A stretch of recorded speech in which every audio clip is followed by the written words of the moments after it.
What is நான் performing assets?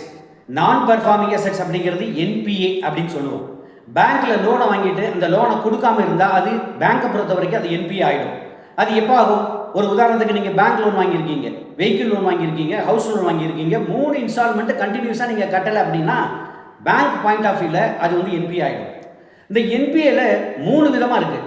3 விதமாக அப்படின்னா என்னென்னா சப்ஸ்டாண்டர்ட் அசெட்ஸ் அப்படிம்போம். இந்த என்பிஏ வந்து லெஸ் தேன் 12 months இருந்தால் அது சப்ஸ்டாண்டர்ட் அசெட்ஸ்.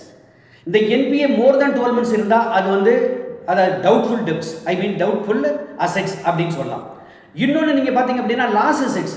இது வந்து கலெக்டபிளே பண்ண முடியாது அப்படின்னா அது லாஸ் அசெட்ஸ்.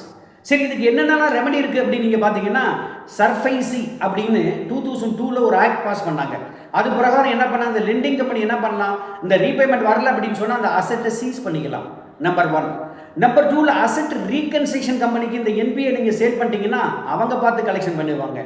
இன்னொன்று வந்து ரீஸ்ட்ரக்சரிங் ஸ்கீம் அப்படின்னு ஒன்று இருக்குது. அந்த ஸ்கீம் பிரகாரம் நம்ம என்ன பண்ணலாம், வேறு ஏதாவது ஒரு லோனை கொடுத்து அவங்ககிட்ட எப்படியாவது கலெக்ட் பண்ண முடியுமா அப்படின்னு சொல்லி பார்க்கலாம்.